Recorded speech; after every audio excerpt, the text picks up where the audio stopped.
On the morning of August 26, 1942, a 24-year-old pilot from Ohio named Robert Miller climbed into his Grumman Wildcat, took off from a dirt runway on Guadalcanal, and flew into the worst 11 minutes of his life. When it was over, he was in the ocean. His parachute had deployed at 400 feet, barely enough altitude for it to open fully. He hit the water hard. His left shoulder was bleeding from a piece of Japanese cannon shell that had punched through the cockpit wall and through him. He floated for 6 hours before a PT boat found him. 3 days later, sitting across a table from an intelligence officer named Carroll, Miller was asked to describe what happened. He thought about it for a moment, and then he said something that Carroll wrote down and circled and never forgot. He said, "That pilot was not trying to survive. He was only trying to kill." Carroll asked what he meant. Miller said he did not know how else to explain it. That was the problem. Nobody could explain it. And the pilot Miller was describing had been killing Americans over Guadalcanal for 20 days. And nobody at Henderson Field knew his name, and nobody had yet found a way to stop him. His name was Hiroshi Nishizawa. He was 23 years old, and by the time the war ended, he would become the deadliest fighter pilot Japan ever produced, with 87 confirmed victories, a total that most aviation historians believe was significantly undercounted.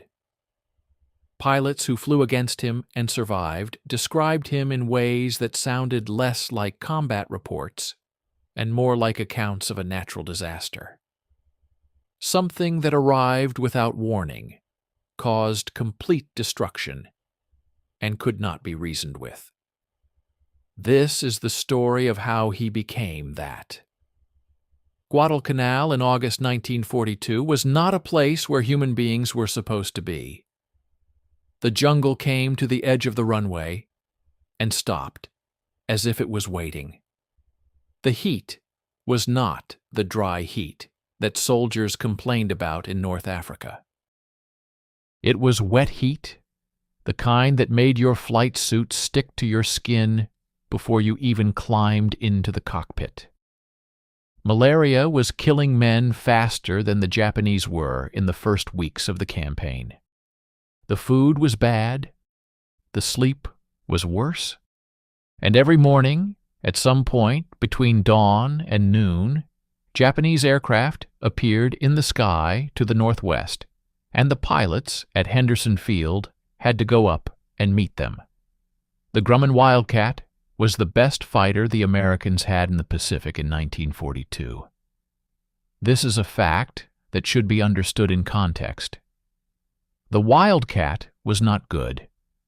It was slower than the Zero. It climbed worse than the Zero. It could not turn with the Zero. In a straight comparison of performance specifications, the Zero was superior in almost every category that mattered in a dogfight. The Wildcat had two advantages. It was built out of much heavier material and therefore could absorb damage that would destroy a Zero, and it could dive faster. American doctrine in the Pacific in 1942 was built entirely around those two facts. Do not turn with the Zero. Use speed. Dive in. Fire. Climb out. Never, under any circumstances, let a Zero get you into a slow, turning fight. The pilots at Henderson Field knew this doctrine. They had been trained on it. They briefed it every morning, and they kept dying anyway, because the Japanese also knew the doctrine, and they were flying an aircraft designed to punish every mistake. And one pilot among them was better at punishing mistakes than anyone the Americans had yet encountered. James Sweat was 22 years old, from San Mateo, California. He had arrived at Henderson Field 5 weeks before the engagement that would define his understanding of what combat actually was. He was a good pilot. Not exceptional, not yet. He followed the rules, kept his head, flew smart. He had 2 kills, and he was still alive, which in August 1942 at Guadalcanal put him ahead of several men he had trained with. On the morning of August 26th, Sweat was in the flight that scrambled to intercept an incoming Japanese formation. 8 Wildcats. The Japanese had 6 Zeros, escorting a group of bombers. The numbers favored the Americans. The altitude favored the Americans. The sun was behind them. In the first 40 seconds, 2 of the 8 Americans were dead. Sweat watched it happen from 300 yards away and could not process what he was seeing fast enough to react to it. The Zero pilot responsible did not behave the way Zero pilots were supposed to behave. When the Americans dove on the Japanese formation, the Zero pilots were supposed to scatter or brake hard and try to get into a turning engagement. Most of them did exactly that. One of them did not. One of them turned into the attack. He flew directly at the diving Americans, head-on, at full power. The closing speed was so high that the American pilot in front had less than a second to make a decision. He broke left. The Zero fired. The Wildcat's engine exploded at point-blank range. The Zero flew through the fireball and the debris and came out the other side, rolled 90 degrees, and was climbing back to altitude before the burning pieces of the Wildcat had finished falling. 7 seconds.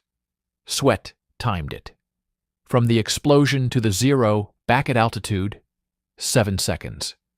The second kill came 8 seconds after the first.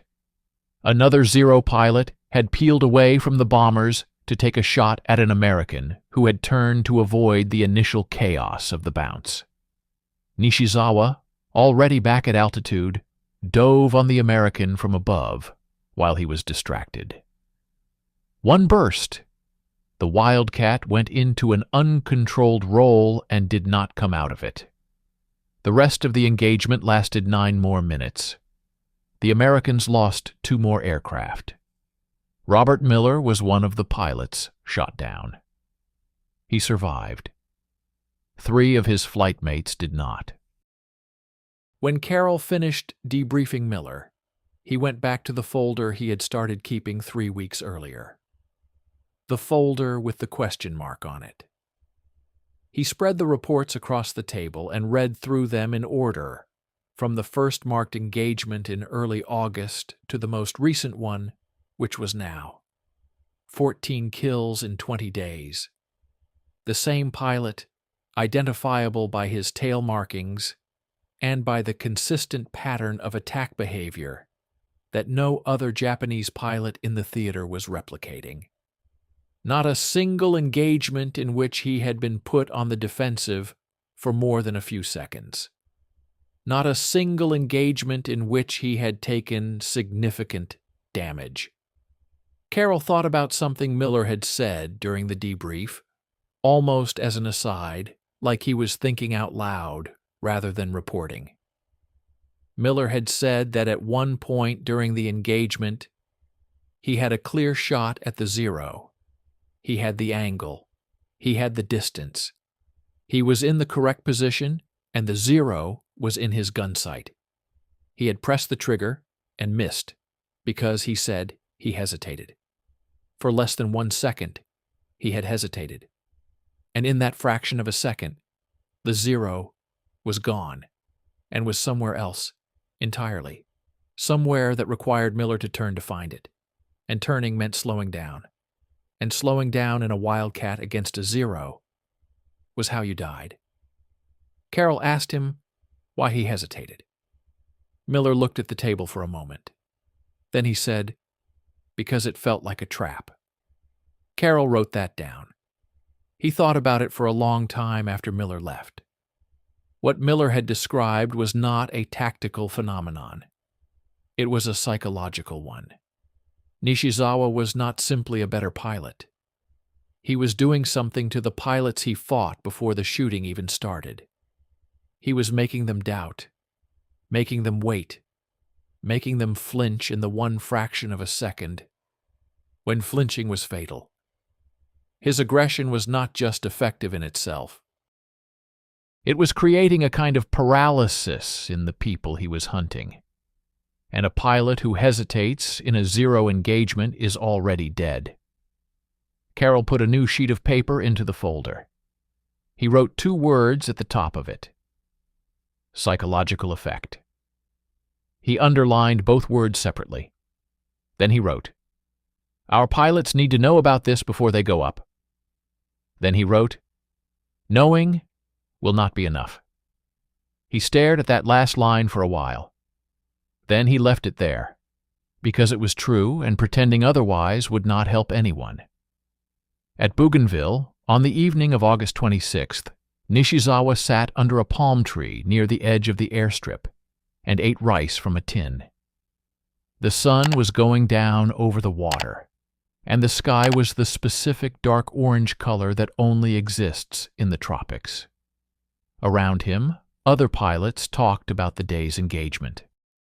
They were animated, using their hands to demonstrate maneuvers, correcting each other's recollections of who shot what and when. This was normal pilot behavior, processing the violence of the day by converting it into a story that could be told and retold until it became something manageable. Nishizawa did not participate in this. He ate his rice and watched a lizard move slowly across the dirt near his boot. He was patient with the lizard in a way that he was patient with almost nothing else. The lizard was not pretending to be something it was not. A 19-year-old pilot named Tetsuo Kikuchi sat down nearby. Kikuchi had been in theater for 3 weeks. He had 80 hours of flight time and an almost desperate need to understand how Nishizawa did what he did. Every pilot in the squadron had noticed it. The senior pilots accepted it as something that existed, the way you accept that some people are born with perfect pitch, and moved on. The newer pilots wanted a system, a method, something they could learn and apply. Kikuchi asked Nishizawa, "When do you decide to attack?" Nishizawa looked at him for a moment. He said, "When I see the enemy." Kikuchi waited. There had to be more. There was a calculation somewhere. An angle, a speed differential, a set of conditions. There had to be a formula. Nishizawa went back to his rice.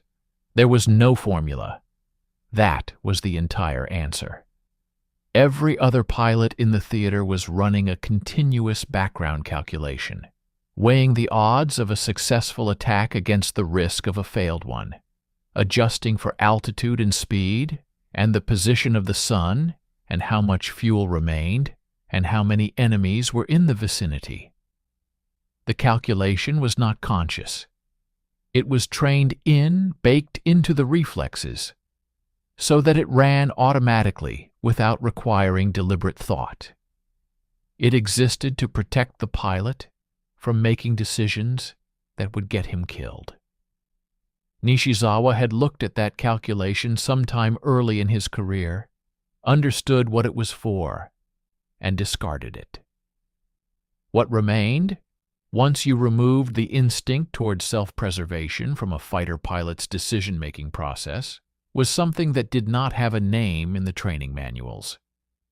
It was simply the direct line between seeing an enemy and the intention to destroy him, with nothing in between.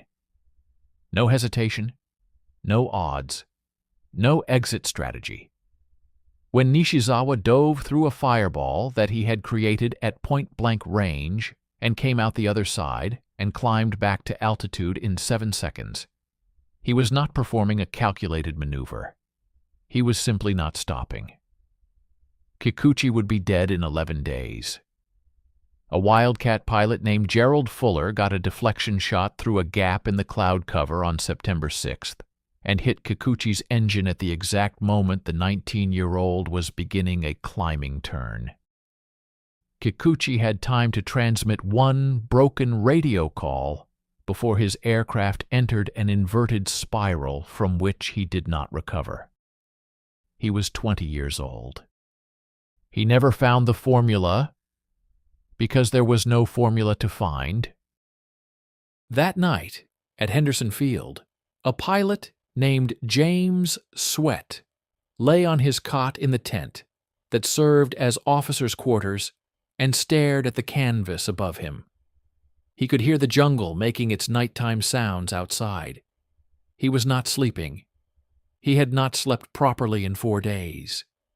He kept thinking about the 7 seconds, not about the wildcat that exploded, not about the pilot who died in it, about the 7 seconds that followed, about what kind of person flew through an explosion and immediately climbed back to altitude looking for the next target. What was happening inside that cockpit during those 7 seconds? Whether whatever was happening inside that cockpit was something that could be countered, or whether it was simply a force of nature that you survived if you were lucky, and did not survive if you were not. Sweat would eventually become an ace. He would eventually develop a method for fighting against pilots like Nishizawa, a method based not on outmaneuvering them, but on denying them the conditions they needed, on making the geometry wrong before the engagement started, on never, under any circumstances, being where they expected you to be. But that night on Guadalcanal he had no method. He had only the memory of those 7 seconds, and the cold certainty that the pilot who had produced them was still out there, still flying, still looking. 40 miles to the northwest, Nishizawa slept without difficulty. He always did. By the spring of 1943, the Americans had a problem they could not put in an official report. They were afraid of one man. Not afraid in the way that soldiers are generally afraid of the enemy, the background fear that every person in a war carries and learns to function around. This was specific, targeted. A single pilot, operating over the Solomon Islands in New Guinea, whose name had begun appearing in mission briefings, not as a threat assessment, but as a warning. Carroll's folder, the one that had started with a question mark on the cover, had grown to 43 pages. The question mark had been replaced with a name, Nishizawa, and that name had taken on a quality that names in military documents are not supposed to take on. It had become something pilots said quietly, the way you mention a thing you would rather not think about too directly.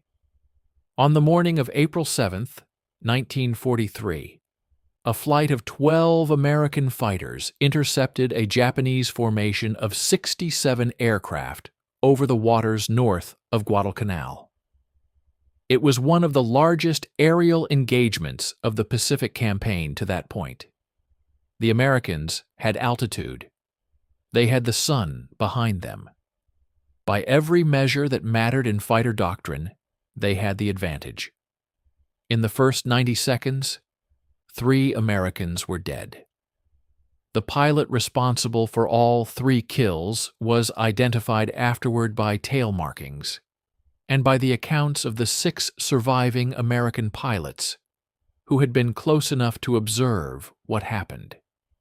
The engagement reports, filed separately by pilots who had not compared notes before writing them, described the same sequence with enough consistency that Carroll flagged all 6 immediately.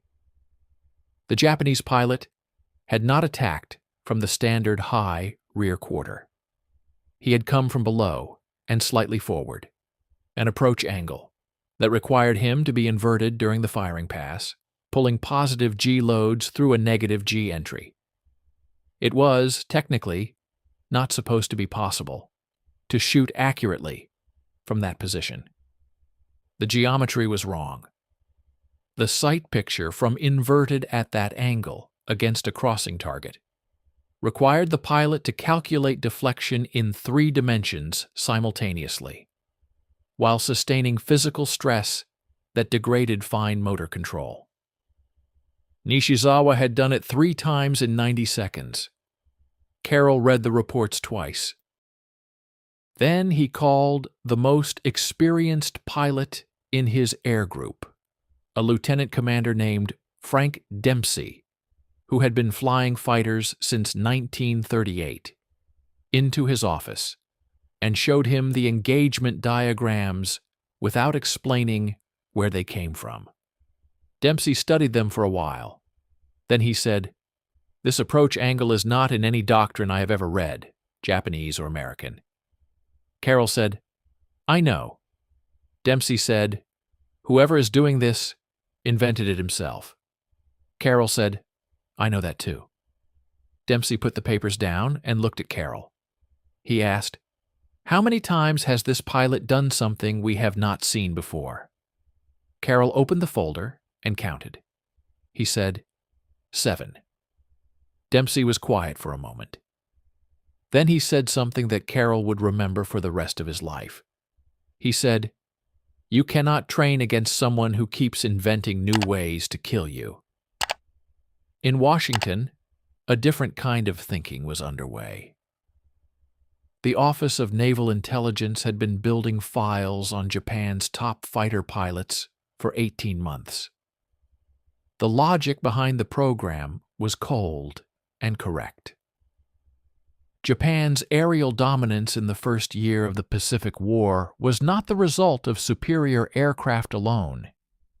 It was the result of a specific group of men who had been flying combat since China in 1937, accumulating thousands of hours of real combat experience and passing it down to newer pilots in ways that multiplied its effect.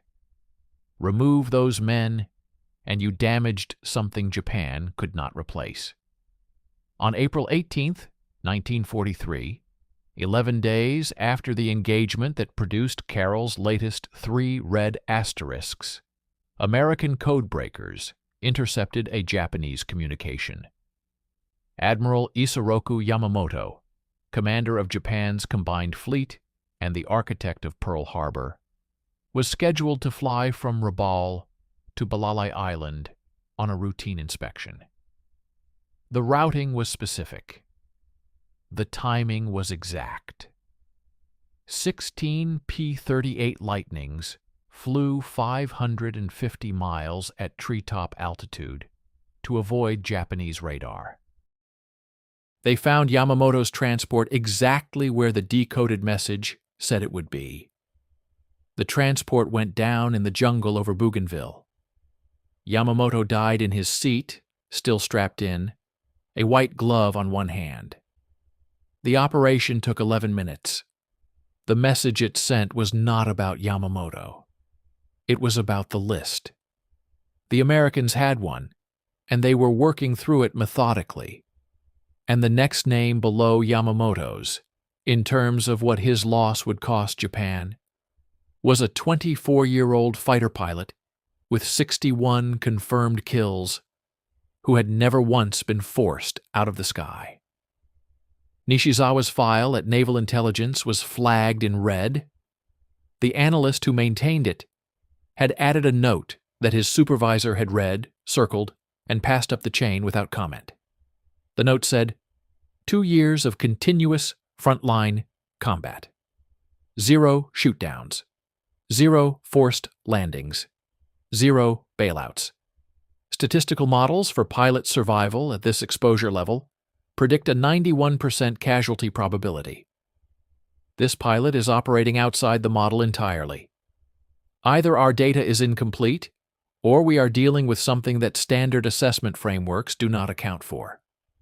The supervisor's response, written in the margin in blue ink, was 4 words. It said, "Find a way in." Carroll had been trying to find a way in for 10 months.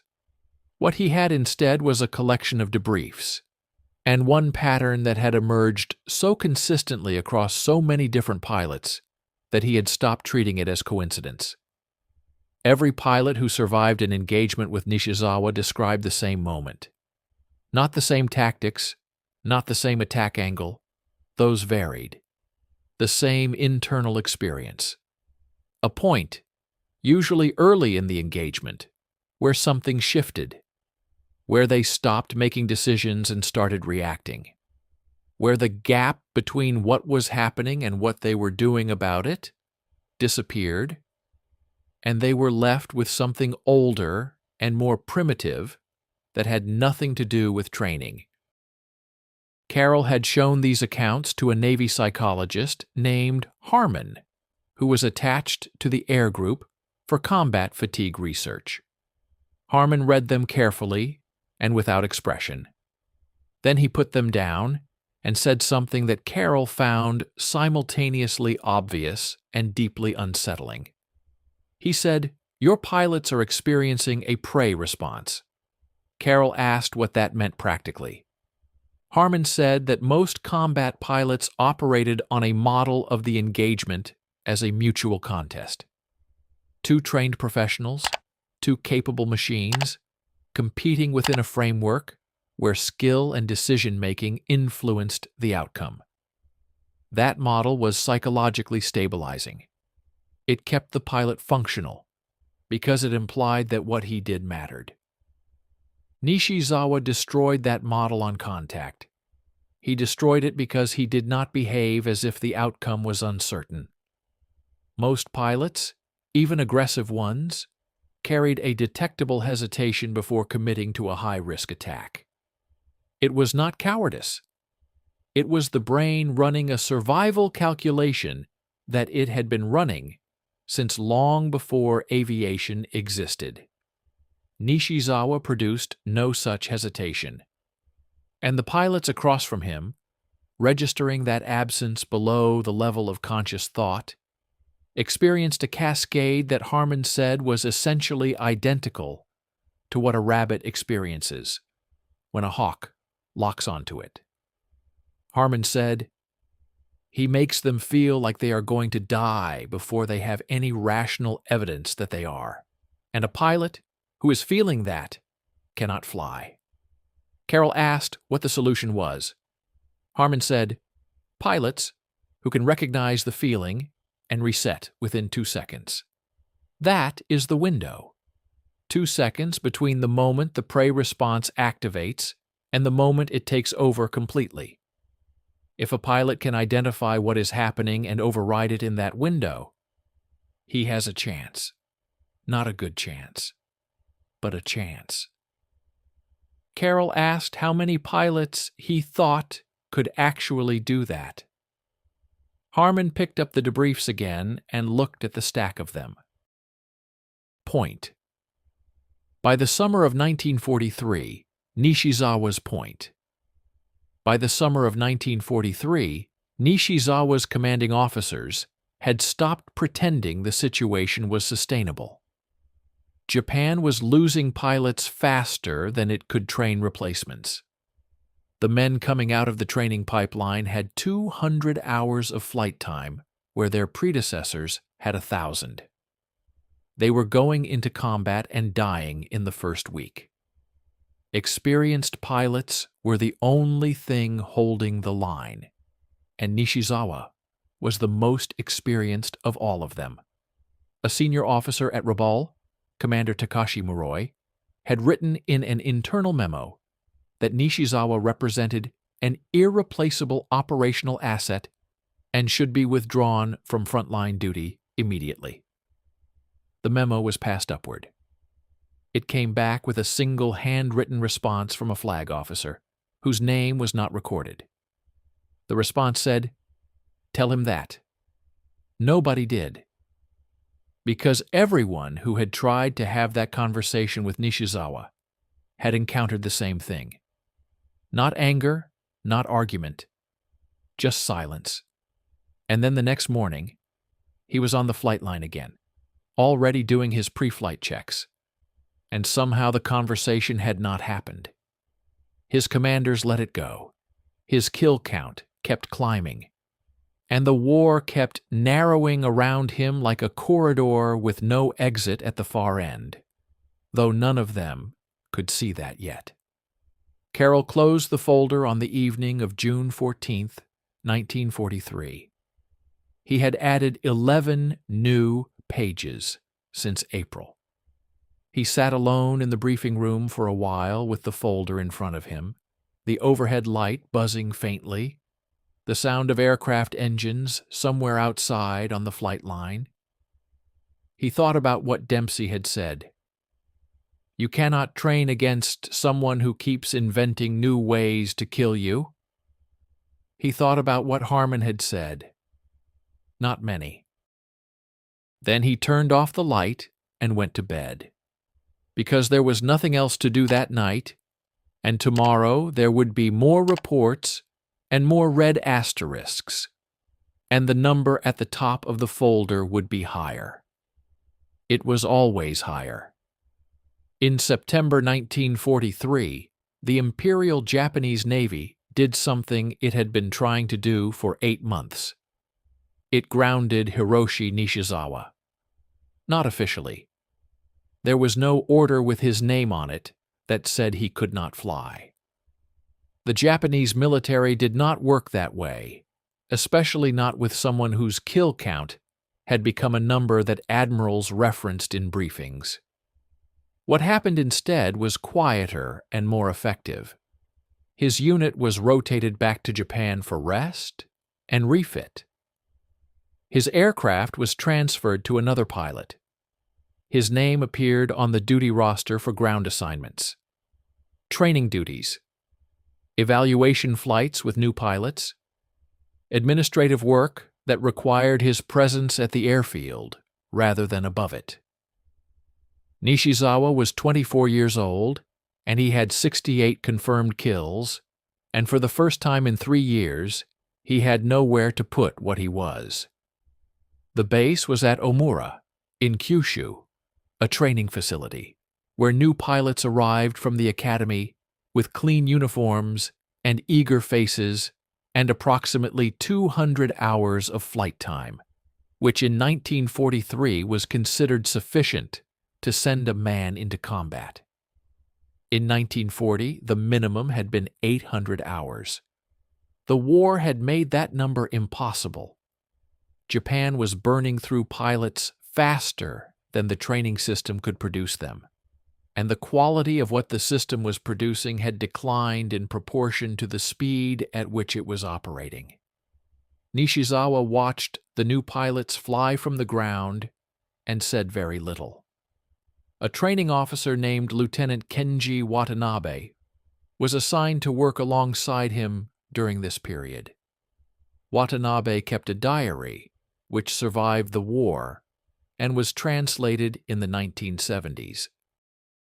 His entries about Nishizawa are the closest thing that exists to a direct record of what Nishizawa was like away from combat, and they paint a picture that is consistent with everything his squadron mates from Guadalcanal had described.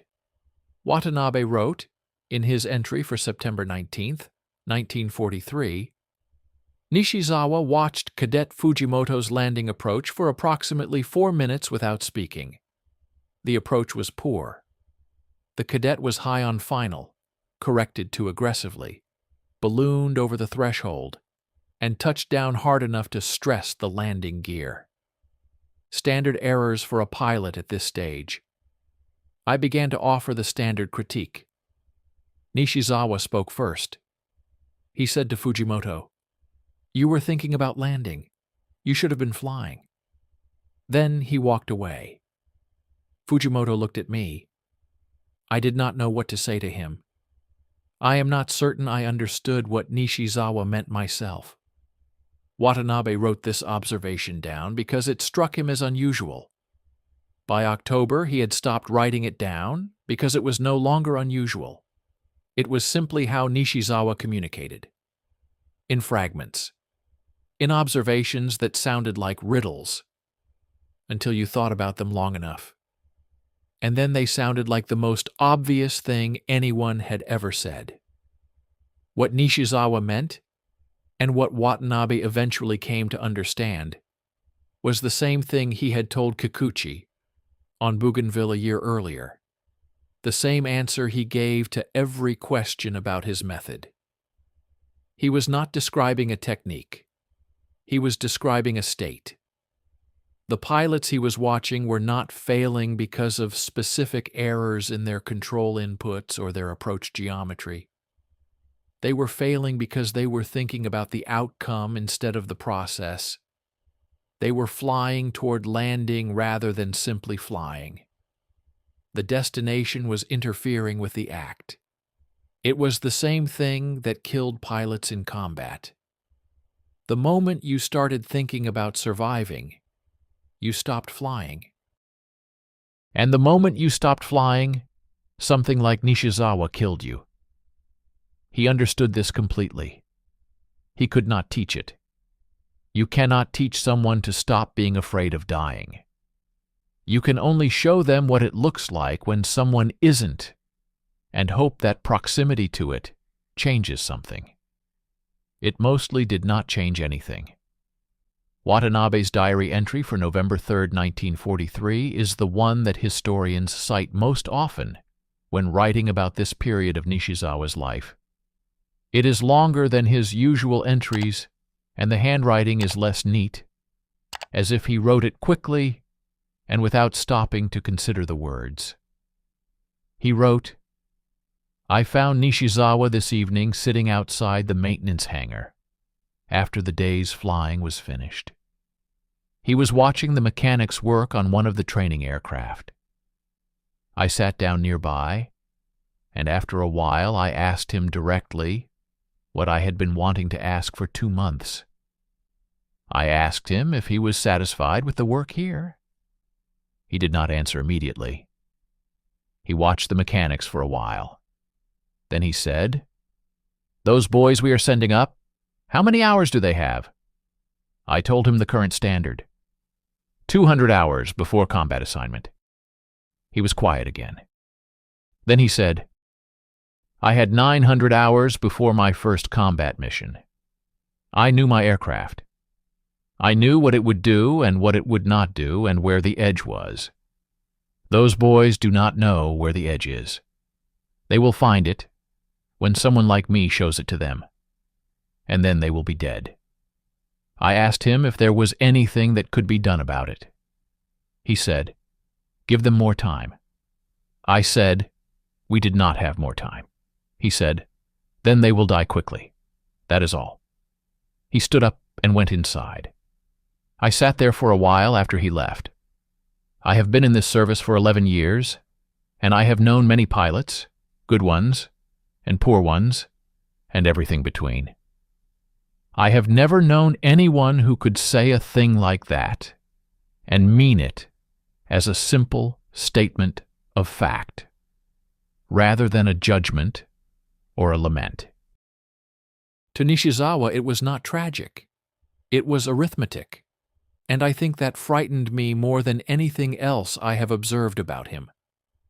What Watanabe did not write, because he did not know it, was what Nishizawa was doing after his official duties were finished each day. He was filing requests, not loudly, not through official channels that would have attracted attention and been denied immediately, through the informal networks that exist in every military organization, the conversations between officers who owed each other favors, the paperwork that moved sideways rather than up and down the chain of command. Nishizawa was methodically working to get himself back to the front. He succeeded in December 1943, partially. He was assigned to a combat unit based at Rabaul, which by that point was under almost constant American attack and was arguably the most dangerous posting in the entire Japanese Pacific theater. Most pilots who received Rabaul assignments in late 1943 considered it a death sentence. Nishizawa requested it specifically. Watanabe's final diary entry about Nishizawa was written on the morning of his departure. He wrote, "Nishizawa left for Rabaul today. He came to the office before dawn to collect his transfer papers. I walked him to the flight line. His aircraft was already fueled and ready. Before he climbed in, I asked him, I am not certain why, whether he thought Japan would win the war. He stopped with one foot on the wing root and looked at me for a moment. It was still dark, and I could not read his expression clearly. He said, "That is not the question I think about."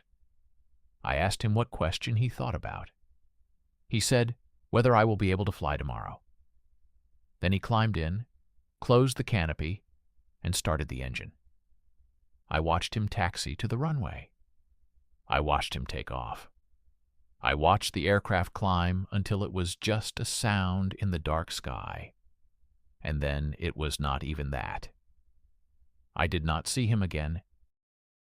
At Rabaul, over the final months of 1943 and into 1944, Nishizawa flew with the intensity of a man making up for lost time.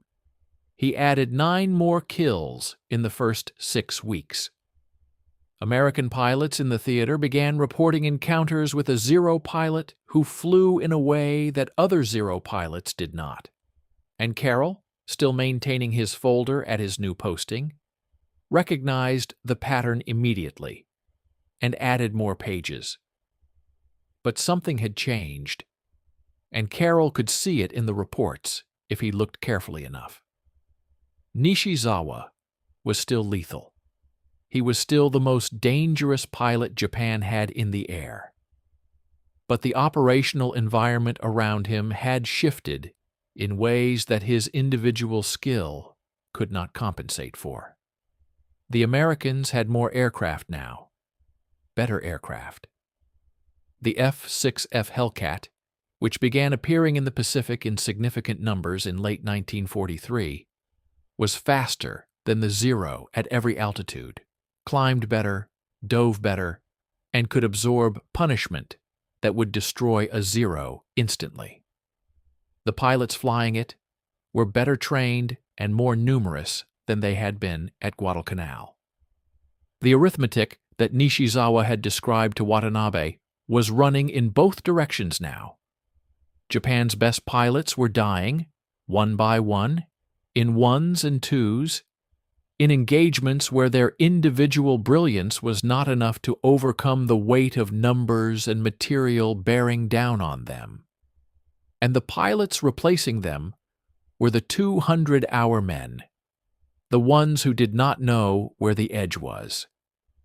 Nishizawa knew where the edge was better than anyone alive. He was standing on it, and the ground on the other side was getting closer, in ways that had nothing to do with his skill or his nerve or the cold, precise machinery of his talent. The war was no longer something he could fight his way through. It was something that was happening to him. On the morning of October 26, 1944, Hiroshi Nishizawa woke before dawn, dressed in the dark, and walked to the flight line at Mabalacat Airfield in the Philippines. He was not scheduled to die that day. That was someone else's assignment. The operation was called Shoichigo. The Americans had landed at Leyte Gulf 4 days earlier, the largest naval invasion in history, and the Japanese response was everything they had left. Ships, aircraft, men, and something else. Something that the Japanese High Command had been building toward for months, and that most of the pilots at Mabalacat had known was coming long before anyone said it out loud. The Special Attack Corps. The unit that the Americans would come to call the Kamikazes. The pilots of the Special Attack Corps were not the best pilots Japan had. They did not need to be. They needed to be willing, and Japan in October 1944 had no shortage of young men who were willing to die for something larger than themselves. What Japan had a shortage of was experienced escort pilots. Men who could fly cover for the attack formations, keep the American fighters off them long enough for them to reach their targets, and then return to base. Nishizawa had volunteered for escort duty. His commanding officer had approved it without argument, because by October 1944, there were no arguments left about where Nishizawa should or should not be flying. The strategic situation had collapsed past the point where those conversations made sense. Japan was losing the Philippines. After the Philippines, there was nothing between the Americans and the Japanese home islands except water and time, and both were running out. Nishizawa stood on the flight line in the dark and watched the special attack pilots prepare their aircraft. They were young. Most of them were between 19 and 22. They moved carefully and quietly, checking their aircraft with the particular attention of men who understood that this was the last time they would do this, and wanted to do it correctly. Some of them were writing final letters. One of them was eating a rice ball slowly, looking at nothing. Nishizawa watched them and said nothing. A pilot standing next to him, a veteran named Suzuki, who had flown with Nishizawa at Rabaul, said quietly that it was a strange thing to escort men to their deaths. Nishizawa said, "We have always been doing that." Suzuki looked at him. Nishizawa was looking at the young pilot with the rice ball. At dawn, the formation launched. 4 special attack aircraft, loaded with bombs and fuel, their cockpit hatches sealed from the outside after the pilots climbed in, because there was no mechanism needed for opening them from within. 6 escort Zeros, including Nishizawa, flying top cover. The American fleet was 140 miles to the east. What happened over the next 90 minutes is documented in American after-action reports, Japanese survivor accounts, and the combat camera footage that several American ships were recording continuously during the battle. The sources agree on the essential facts. The Japanese formation was intercepted by American Hellcats approximately 40 miles from the fleet. The escort Zeros engaged immediately to give the attack aircraft time and distance. The fighting was immediate and brutal and completely one-sided in terms of numbers. The Americans had more aircraft, faster aircraft, and pilots who were no longer the frightened and inexperienced men that Nishizawa had been killing at Guadalcanal 2 years earlier. Nishizawa shot down 3 Hellcats in the first 8 minutes. An American pilot named Lieutenant Commander David McCampbell, who would finish the war as the Navy's leading ace with 34 kills, was leading the intercept flight that day. He filed a report afterward that noted, with the clinical precision of a man who had seen a great deal of combat and retained the ability to observe it clearly, that one of the Japanese escort pilots was flying in a way that was qualitatively different from the others. McCampbell wrote that the pilot appeared to have no defensive awareness whatsoever. He did not check his tail. He did not use the standard evasive maneuvers that Japanese pilots used when under pressure. He simply attacked continuously, without interruption, as if the American fighters trying to get behind him did not exist or did not concern him.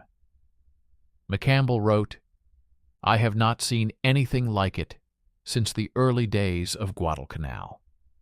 He did not know, at the time, that he was describing the same pilot from Guadalcanal. He did not know the name. He knew only what he saw, and what he saw was enough to make him note it in an official report, rather than letting it disappear into the routine accounting of a large engagement. The special attack aircraft reached the American fleet. 2 of the 4 broke through the combat air patrol. 1 struck the escort carrier St. Lo directly amidships. The St. Lo burned for 30 minutes, and then its ammunition magazines detonated. The ship went down in 18 minutes.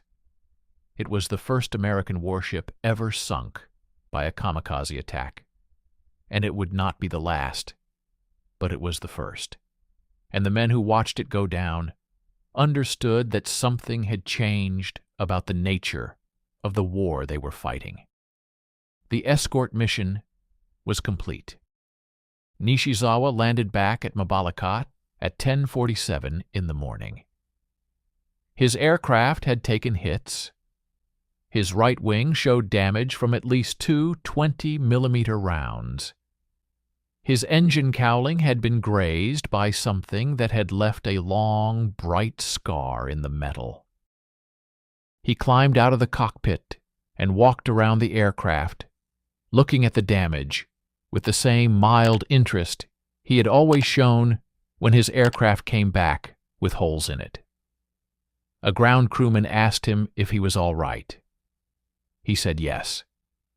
The crewman asked him about the mission. Nishizawa said they got through. That was all he said about it. What happened next is the part of this story that no one planned and no one could have prevented, and that contains, in its specific and terrible irony, everything that the previous 3 years had been building toward without anyone knowing it. Mabalacat Airfield was low on serviceable aircraft. The combat operations of the previous 4 days had destroyed or damaged most of the Zero fighters on the field. Nishizawa's aircraft needed repair before it could fly again. Several other aircraft were in the same condition. A decision was made at the operations level, not high command, just the practical arithmetic of men trying to manage a shrinking pool of resources, that the pilots whose aircraft were unserviceable would be transported to Clark Field by a Mitsubishi Ki-57 transport, where replacement aircraft were waiting. Nishizawa was on the passenger list. He was not flying the aircraft. He was cargo, a passenger in a transport with no armament, no fighter escort, and no ability to do anything except sit in the fuselage and wait to arrive. The transport took off at approximately 1 in the afternoon. At the same time, a patrol of American F-6F Hellcats from the carrier Essex was operating in the area around Clark Field. The flight leader was a pilot named Lieutenant Harold Thatcher, 26 years old, from Michigan. Thatcher had been flying combat for 8 months. He was competent and careful, and had 4 kills to his name, which was a solid record, without being exceptional. Thatcher spotted the Mitsubishi transport at low altitude, and made the decision that any competent fighter pilot would make in that situation. An unarmed transport at low altitude, no escort, within range. It was not a difficult calculation. He dove on it. The transport went down in a field outside Clark. There were no survivors. Thatcher filed his after-action report that evening. He listed the aircraft type, the location, the time, and the result. He noted no distinguishing features. There was nothing to distinguish. It was a transport aircraft. He had shot it down. The report was filed and processed, and became one of thousands of similar reports generated by the Pacific Air War, most of which no one ever read twice. Harold Thatcher did not know who was on that aircraft. He would not find out for 40 years. In 1984, a military historian named Henry Sakita was researching a book about Japanese aces of the Pacific War. He had spent 3 years tracking down records, interviewing survivors, cross-referencing Japanese and American documents. In the course of this research, he established, with reasonable certainty, the sequence of events on October 26, 1944. The escort mission, the landing at Mabalacat, the decision to transport the pilots to Clark Field, the passenger list. Sakida located Harold Thatcher through a veterans registry. Thatcher was 66 years old. He was living in Michigan, retired, in good health. He had not thought about the transport kill in many years. It was one engagement among many, and not a particularly significant one at the time. Sakida told him who was on the aircraft. Thatcher was quiet for a long time. Then he said, "I had no idea." He said it twice. Not defensively. Not with guilt exactly, though that was present too.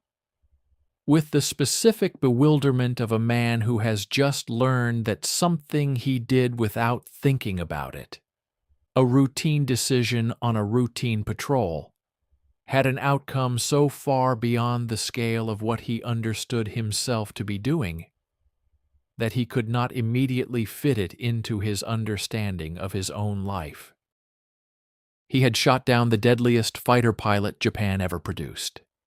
Not in combat, not in a duel between equals, in an ambush on an unarmed transport. Nishizawa, who had survived 2 years over Guadalcanal and Rabaul and the Philippines, who had never been shot down by an enemy fighter, who had made American intelligence officers lose sleep and made experienced pilots describe him in ways that sounded like accounts of a natural disaster, who had spent the last year of his life fighting to stay at the front, because the front was the only place he understood himself to exist. He died as a passenger.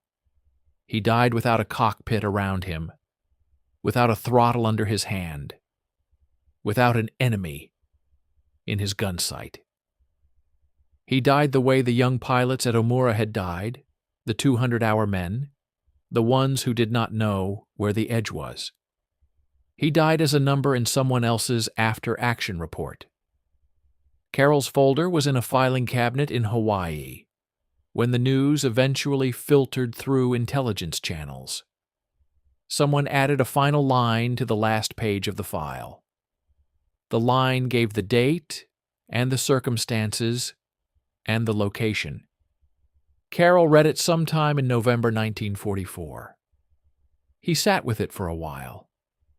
He thought about what Harmon had said back in 1943, about the prey response, about the 2-second window, about not many pilots being able to reset in time. He thought about the fact that in the end, it had not been a pilot who stopped Nishizawa. It had been a transport schedule and a field with too few serviceable aircraft and a 26-year-old from Michigan who happened to be in the right place and had no idea what he was looking at. Carol did not write anything in the margin of the file.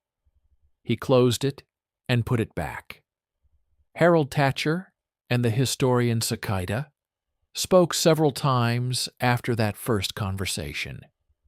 In one of those conversations, Thatcher said something that Sakida included in his book. Thatcher said, "I think about the fact that he survived all of that. Everything he went through, and then he gets on a transport. He said it the way people say things they have been turning over in their minds for a long time, without finding a place to put them down. He said, 'I don't know what to do with that.' Neither did anyone else.